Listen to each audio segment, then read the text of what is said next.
오늘 우리에게 주시는 말씀은 창세기 4장 1절부터 8절까지 말씀입니다. 구약성경 창세기 4장 1절부터 8절까지의 말씀 조금 길긴 하지만 우리가 같이 한 목소리로 읽도록 하겠습니다. 준비됐죠? 네, 같이 읽겠습니다. 시작. 아담이 자기 아내 하와와 동침하니 아내가 임신하여 가인을 낳았다. 하와가 말하였다. 주님의 도우심으로 내가 남자아이를 얻었다. 하와는 또 가인의 아우 아벨을 낳았다.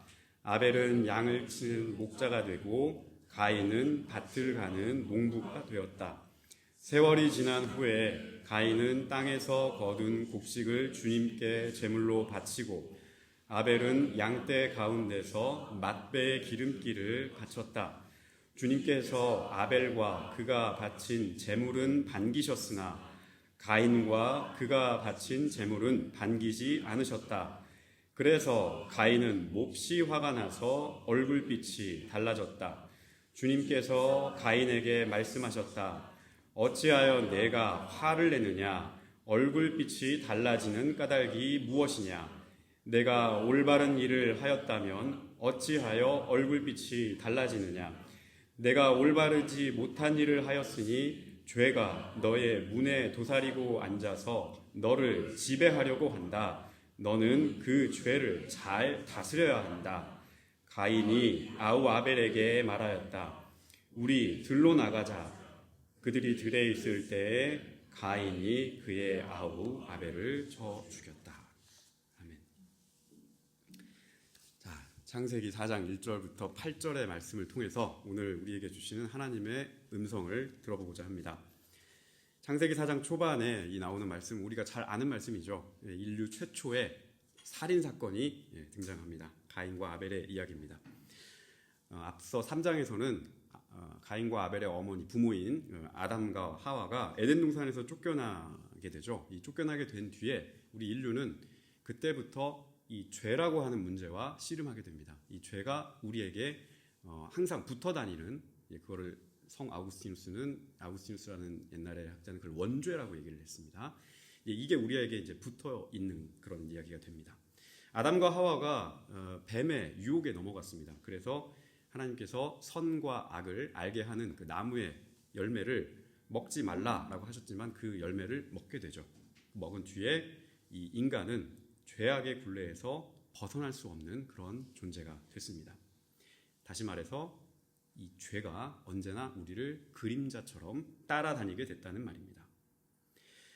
사실 인간이 하나님 앞에서 범죄를 하는 그 모습을 찬찬히 살펴보면 빠른 시간에 하나님 앞에 우리 죄를 자복을 먼저 하고 인정을 하고 그리고 하나님 잘못했어요. 그렇게 용서를 구하는 모습이었다면 어땠을까라는 생각을 해봐요. 근데 그렇지 못했죠. 하나님께서 아담과 하와에게 딱 만나셔서 물어봐요. 왜 너는 먹지 말라고 하는 그 열매를 먹었니? 라고 하나님께서 물어봅니다. 그러니까 아담은 처음에 하나님 제가 잘못했어요 이렇게 얘기하는 게 아니고 하나님께서 만들어준 배필로 만들어준 저 여인 때문에 그 꾀임에 넘어가서 제가 그 열매를 먹었습니다. 하와한테 그럼 너는 왜 그랬어? 하나님 제가 잘못했어요. 이게 아니고 뱀 제가요 막 꼬셔서 먹었어요. 이 핑계를 대기 시작합니다. 자기가 짊어져야 하는 죄의 책임을 피하려고 하죠. 이게 바로 죄의 습성입니다. 잘못에 대한 책임을 자기가 짊어지고 하나님 앞에서 자신의 연약함과 부족함을 고백하고 그래서 하나님께 다시 회복을 얻을 수 있으려 하지 않고요. 어떻게든 그 순간을 모면하기 위해서 잘못을 나에게서 찾지 않고 다른 사람에게서 찾으려고 합니다. 핑계를 대고 쟤 때문에 그랬어, 얘 때문에 그랬어. 이 모습이 오늘 가인과 아벨의 이야기에서도 동일하게 반복이 됩니다. 에덴에서 쫓겨난 아담과 하와에게 자식이 한 명 생겼습니다. 첫 번째 생명을 얻게 된 거예요. 에덴 동산에서 이 죄 때문에 쫓겨나서 이제 고생하면서 살아야 하는 이 두 부부에게 어떻게 보면 자식의 탄생은 새로운 기쁨이 될 수도 있고요. 또 그 죄로부터 내가 어느 정도 위로를 받을 수 있는 그런 상황이 됐을 겁니다. 4장 오늘 1절을 보게 되면 하와가 이렇게 고백을 해요. 하와가 주님의 도우심으로 내가 남자아이를 얻었다라고 그렇게 고백을 합니다.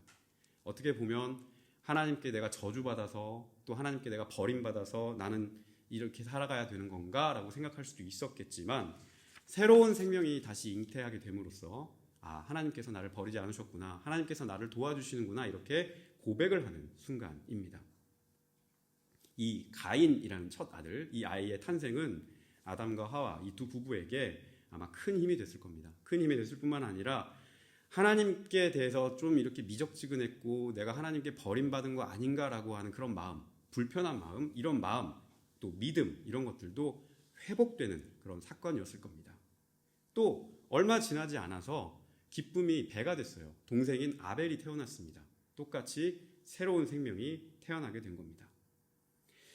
세월이 어느 정도 지나서요, 이 동생 아벨과 형 가인이 직업을 갖게 됩니다. 동생은 양을 치는 목자가 되고요, 형은 농사짓는 농부가 됐습니다. 한 배에서 나온 형제지만 자라는 환경이 좀 달라서 또 직업이 달라져서 이 두 형제의 기질이나 성격도 이제 크게 갈라지게 됐습니다. 산과 들에서 양을 치는 목자는요, 이 동생 아벨은 아무래도 좀 성격이 좀 거칠었을 것 같아요. 야성적이고 또 동물하고 이렇게 좀 싸워야 되고 그러다 보니까 좀 뭐랄까요, 어떻게 보면 좀 약간 이렇게 냉정하고 좀 세고 잔인한 그런 모습도 지키기 위해서 그렇게 해야 되니까 그런 모습이 있었을 겁니다. 반면 농사를 짓는 이 가인은요, 여러분 농사 지어보시는 분들은 좀 아시겠지만 내 맘대로 이렇게 한다고 해서 농사가 지어지는 게 아닙니다. 햇빛이 있어야 되고요, 자라려면 시간이 있어야 되니까 기다려야 되고, 그러니까 농사 짓는 분들은 보통 보면 이 자연의 질서와 이 자연의 흐름에 잘 순응을 합니다. 그러니까 기다릴 줄 알고 순복할 줄 알고 조금 온순한 모습이 그 사람에게 있었을 겁니다. 우리는 보통 가인이 아벨을 살해했기 때문에 가인이 굉장히 원래 성격이 흉폭하고 좀 난폭하고 이런 사람처럼 생각을 하고, 아벨은 양을 치니까 양치기니까 목자가 막 이렇게 부드럽고 뭐 예수님 거기다 투영해가지고 이렇게 보는데 실제 성격은 그렇지 않았을 가능성이 더 많습니다. 실제 성격은 오히려 가인이 아벨보다 타고난 성품, 또 길러진 성품은 더 순응적이고 인내심이 더 강하고 그런 좀 온순한 그런 사람이었을 수 있습니다. 그런데 이 가인이 성경에서는 형제를 살해한 형제 살해범이라는 오명을 얻게 됩니다. 왜 그렇게 됐을까요? 왜 이 가인이라고 하는 사람이 인류 최초로 살인자라고 하는 오명을 얻게 됐을까요? 문제의 발단은요, 아이러니하게도 예배 때문이었어요. 이 출발점에 예배가 있었어요. 가인과 아벨이 잘 아시지만 자기 직업군에서 열심히 일을 해가지고 거기에서 나오는 생산물을 가지고 하나님께 예배를 드립니다. 제물을 이렇게 바치는 거예요. 가인은 농부니까 땅에서 나온 곡식, 열매 이런 걸 가지고 하나님께 그 만물을 드렸습니다. 그리고 아벨은 양치기니까 목자니까 양의 첫 새끼에서 나온 그 소중한 기름, 그 고기 이런 것들을 하나님께 드렸어요. 그래서 각자가 각자의 형편에서 영역에서 맞는 제물을 하나님께 드렸습니다. 농사짓는 농부가 농작물 가지고 제물을 드리고 양치기가 양을 가지고 제물을 드리고 이건 이상한 게 아닙니다. 제물에는 전혀 문제가 없다는 소리예요. 근데 무슨 정문인지요? 하나님께서 아벨의 제사는 받으시고 가인의 제사는 받지 않으셨습니다. 아벨이 드리는 예배는 받으시고 가인이 드리는 예배는 받지 않으셨어요. 왜 그랬을까요? 제물이 좀 약해서 그랬을까요? 제물에는 하자가 없는 것 같아요. 하나님이 채소보다 고기를 조금 더 좋아하셔서 그랬을까요? 그것도 아닌 것 같아요. 정성이 좀 부족했나요? 알 수 없어요. 성경에 안 써 있어요. 왜 그랬을까? 왜 하나님은 가인의 예배를 받지 않으셨을까? 성경은 사실 그 이유를 전혀 이야기하지 않습니다. 지금도 왜 그랬는지 모릅니다. 몰라요. 하나님께 물어봐요. 하나님만 아시는 일이에요. 그냥 우리가 추측만 할 뿐이죠. 이유는 몰라요. 하나님이 왜 받지 않으셨는지. 이유는 잘 모르지만 한 가지 분명한 건 가인이 하나님께 드렸던 예배가 하나님 마음에 합하지 않은 예배였던 건 분명해요. 하나님 마음에 합하지 않은 그런 예배를 드린 건 분명해요. 예배를 받고 받지 않고의 문제는 우리의 문제가 아닙니다. 그거는 하나님께서 관장하실 문제입니다. 우리 예배 드리는 사람의 예배자 입장에서는 우리가 예배를 하나님께 드리지만 그 예배를 받고 안 받고의 문제는 하나님의 문제입니다. 이거를 인정하고 가면 그만인데 추측컨대 가인은 이거를 용납을 못했던 것 같아요. 5절 말씀을 보게 되면 가인이 몹시 화가 나서 얼굴 빛이 달라졌다라고 말씀합니다. 생각을 해보세요. 자기가 땡볕에서 열심히 노력을 해가지고 얻은 소출을 다 거둬가지고 하나님께 드렸는데 하나님이 그것을 받지 않으셨어요. 인간적인 생각에 조금 화가 날 만도 합니다. 사람이 생각할 때 저렇게 고생해가지고 저렇게 노력해가지고 정성을 다해서 하나님께 드렸는데 왜 저걸 안 받아주셨지? 그러면 내 마음속에, 그 가인의 마음속에 내 마음을 하나님이 몰라주실까? 하나님 서운하네. 섭섭합니다.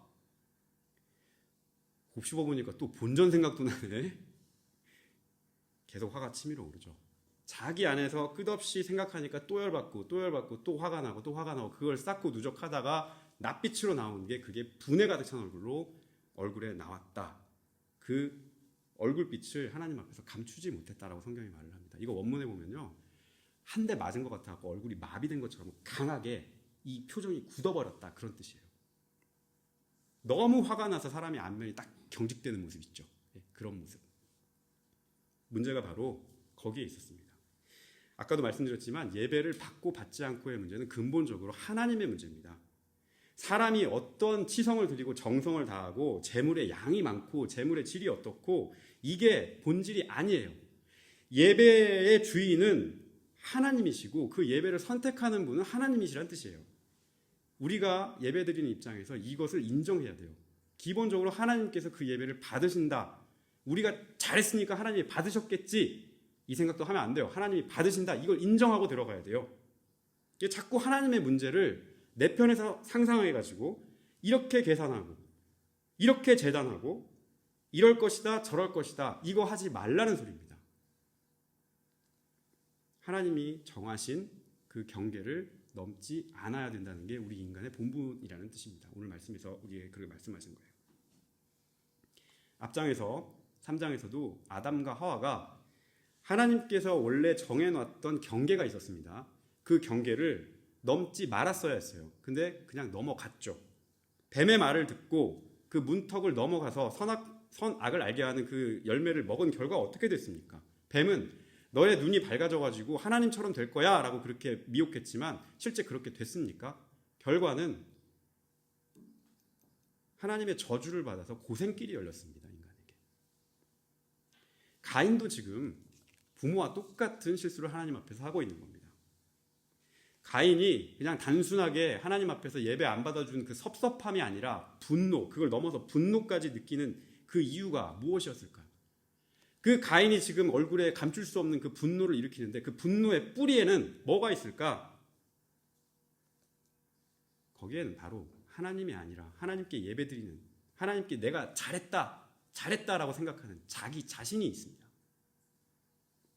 내가 이만큼 정성을 들였고 내가 이만큼 노력했고 최선을 다했는데 하나님은 왜 내게 응답하지 않으시는가?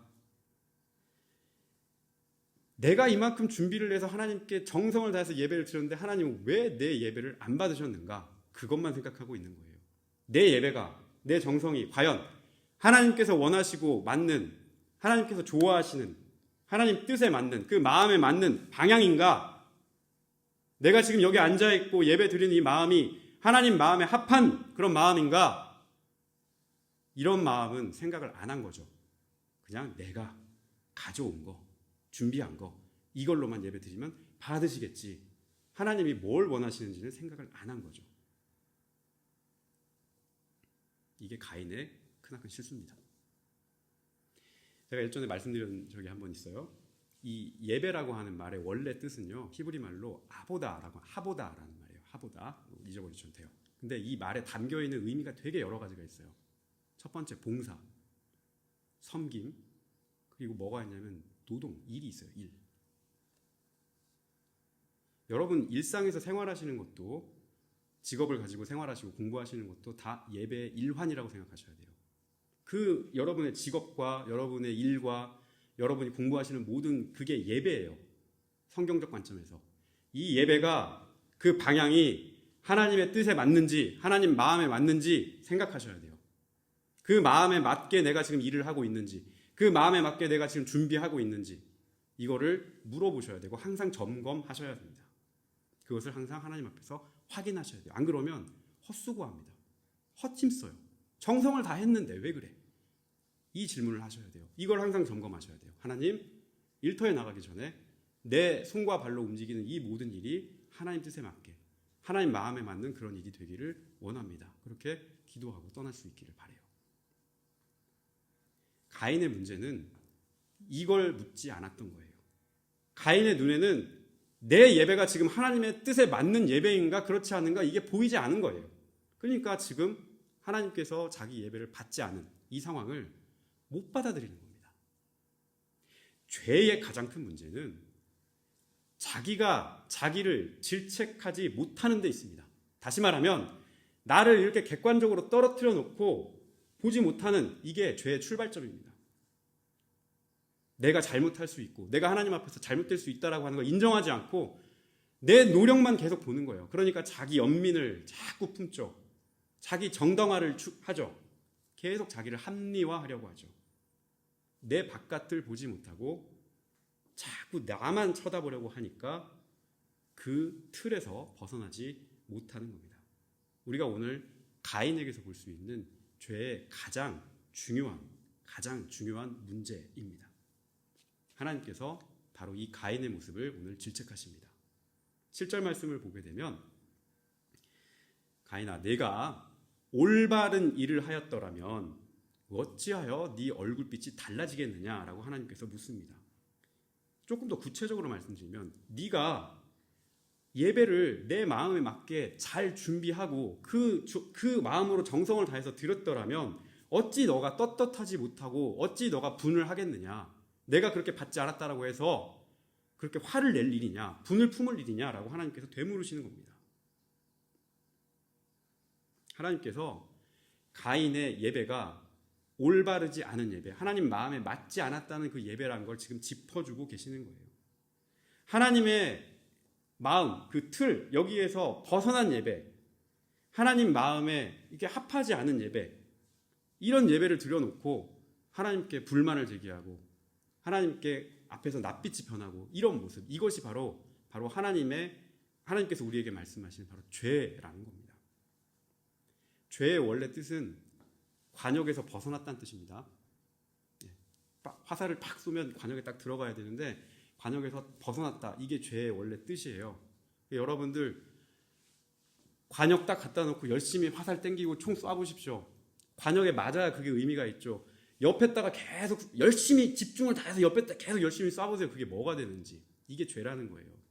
내가 예배를 드리는 태도, 내가 하나님을 만나는 모습이 하나님이라고 하는 이 관역에 정확하게 맞느냐, 거기에 맞춰서 드리느냐, 거기에 정성을 다하고 마음을 다해서 이렇게 가야 되는데 없는 데 가가지고 막 쏘고 최선을 다하고 있어요. 이렇게. 이게 맞냐는 거예요. 이게.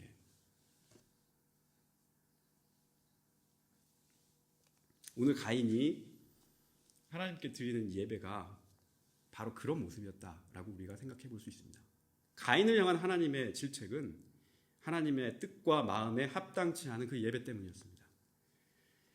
내가 드리는 제물이 어떻고 내 정성이 어떻고 뭐 이런 문제가 핵심이 아닙니다. 예배자는 하나님 앞에 서 있는 바로 그 사람, 그 한 영혼의 중심에 누가 있느냐, 그 중심에 누굴 바라보고 있느냐, 이게 핵심입니다. 예배를 드리러 나온 한 영혼 속에 하나님 아닌 다른 것들로 꽉 들어차 있어. 이게 들어차 있으면 하나님이 거기를 비집고 들어갈 틈이 없어요. 그것 중에 하나가 되면 안 돼요. 비워야 됩니다. 그 마음속을 비우고 하나님이 내 안에서 역사할 수 있도록 끊임없이 하나님을 초청하고 그분과 함께 하려고 그분을 다시 부르고 기도하고 그렇게 예배를 드리는 우리의 모습이 하나님 앞에서 하나님이 보시기 좋은 예배다라고 그렇게 생각해 볼 수 있습니다. 아무리 넥타이 잘 매고 화장 예쁘게 하고 가운 입고 얼굴로는 거룩한 척하고 그런 얼굴로 이렇게 단상에 선들 그 중심에 무엇이 들어있는지 하나님은 그것을 우리에게 물어보십니다. 하나님께서 이렇게 가인을 질책을 할 때 가인이 먼저 자기가 하나님께 엎드리고 하나님 잘못했어요 라고 했으면 어땠을까요? 자기 마음이 찔려서 하나님 부족한 제 모습을 용서하시고 내가 다시 마음 잡고 회복해서 다음 예배 드릴 때는 하나님 뜻에 맞게 예배 드리고 나도 하나님 뜻에 맞게 그런 삶을 살겠습니다.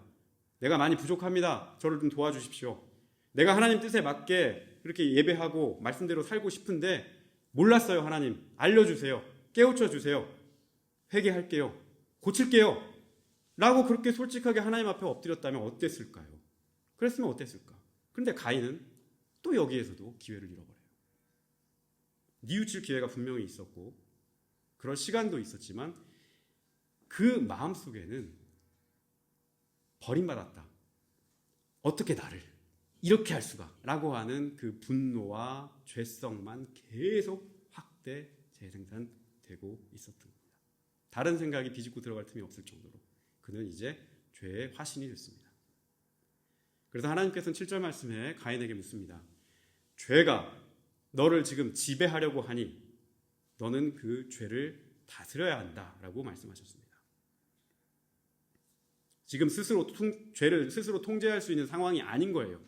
스스로 통제할 수 있는 상황이 아니니 너는 죄를 다스려라. 말을 바꾸면 엎드려 나의 도움을 구하라 그 말이에요.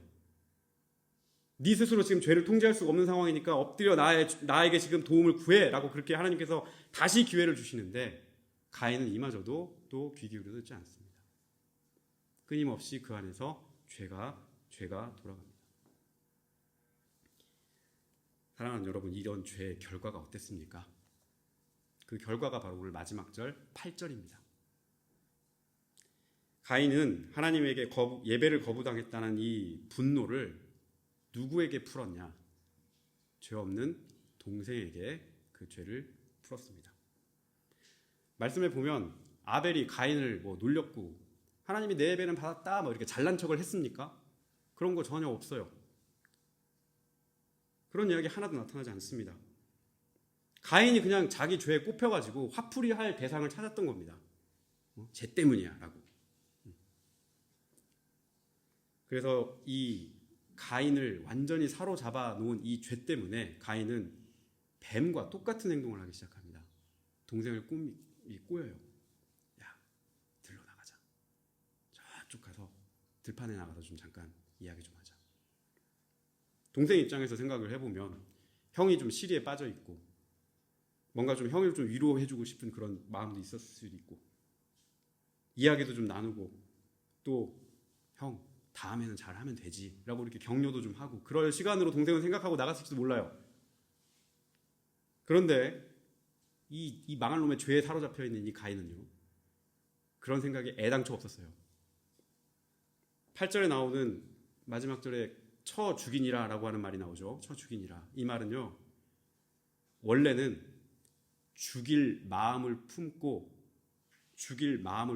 의도를 갖고 치다 이런 말이에요. 애당초 내가 얘를 죽일 마음을 가지고 쳤다 그 말이에요. 그러니까 아예 동생을 살해할 목적으로 살인 죄를 저지를 목적으로 동생을 들러 나가자고 미혹을 한 겁니다.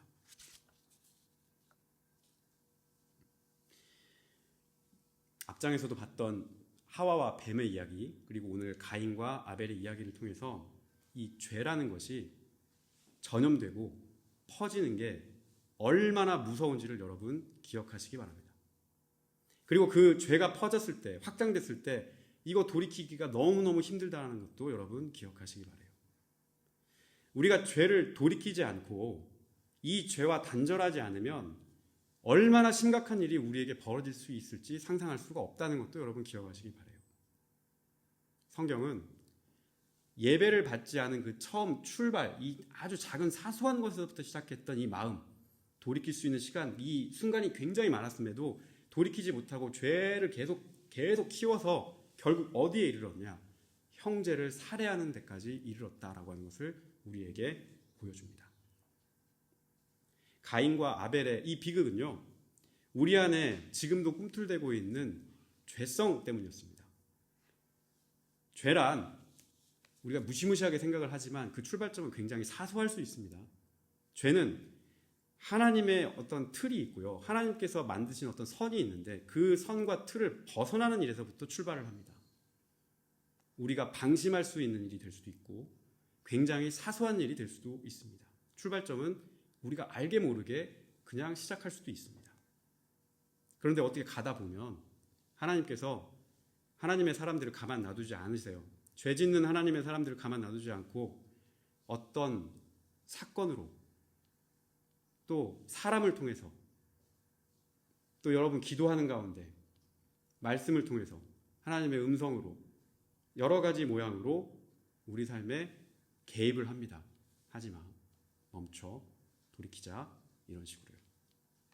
그리고 그것을 짚어주고 울림을 줄 때가 있습니다. 근데 우리 마음에 성령으로 충만하다면, 우리 마음에 성령으로 충만하다면 그 음성을 하나님의 음성으로, 하나님의 사인으로 받아들이고 고칠 텐데, 우리 안에 성령이 없고 다른 것들로 막 돌아가고 있다면 그것을 판단할 수 있는 눈이 생기질 않아요. 특별히 나로 꽉 차 있다면, 가장 조심해야 됩니다. 나로 꽉 차 있다면 우리는 더더욱 죄악의 먹잇감이 되기가 쉽습니다. 죄는 더 큰 죄를 낳고 그 죄의 궁극은 끝은 사망이라고 하는 것을 여러분 항상 기억하시기를 바랍니다. 오늘 가인을 통해서 우리가 한 가지 깊게 기도하면서 생각해 볼 부분입니다. 혹시라도 여러분의 지금 겨냥하고 있는 이 관역이 하나님이 아닌 다른 것에 맞춰져 있다면 빨리 초점을 다시 맞추시기를 바랍니다. 이 벗어나 있는 것 자체가 죄의 출발점입니다. 여러분이 가던 길을 멈추시고 어떤 길이 과연 내가 어떻게 걸어가야, 어떤 일을 해야, 무엇을 생각해야, 무엇을 행해야 하나님 마음에 맞고 하나님 뜻에 맞는지 내가 그 뜻에 먼저 맞춰놓고 그리고 난 다음에 내 노력과 정성을 그곳을 향해서 집중하고 그 방향으로 나아가는 것이 하나님께서 여러분에게 원하는 길입니다. 그리고 그분께서 그렇게 부르실 때 그 부르심에 귀 기울이고 응답할 수 있기를 바랍니다. 하나님께서 우리를 만드신 이유는 그분의 뜻과 그분의 마음에 맞게 살라고 우리를 지으셨습니다. 하나님께서는 우리를 그분의 형상대로 지으셨습니다.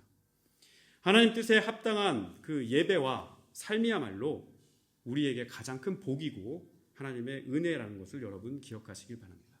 신앙생활에 순서가 있습니다. 첫 번째, 하나님의 뜻과 방향이 무엇인지를 아셔야 합니다.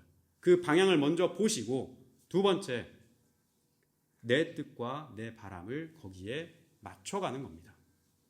1번이 있고 2번이 있는 거지 2번에다가 1번을 맞춰서 살면 안 됩니다.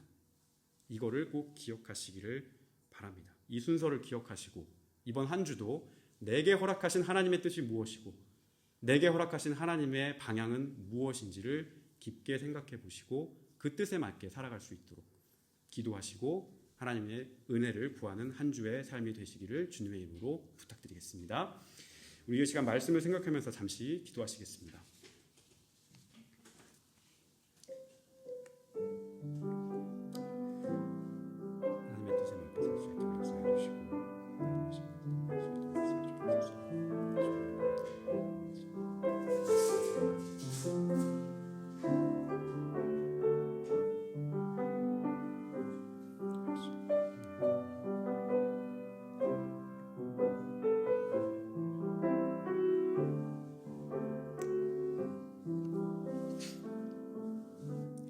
거룩하신 하나님 아버지 감사드립니다. 하나님의 방향과 하나님의 뜻에 맞게 살아가는 일이 참 쉽진 않지만 저희들 성령에 의지해서 날마다 하나님의 뜻을 묻고 하나님의 그 마음 가운데 저희들이 거할 수 있도록 저희들과 함께하여 주시옵소서. 우리가 가인과 아벨의 오늘 말씀을 통해서 보았듯이 죄의 출발이 아주 사소한 곳에서 하나님의 뜻을 바라보지 못하는 곳에서 출발했음을 보게 됩니다. 저희들이 언제나 주님의 뜻을 먼저 보고 주님의 뜻을 먼저 구하고 저희의 뜻을 거기에 맞춰 살아갈 수 있는 신앙생활이 될 수 있도록 역사하여 주시옵소서. 우리에게 늘 성령의 충만함을 덧입혀 주시옵기를 간절히 바라옵고나오며 예수님의 이름으로 기도합니다. 아멘.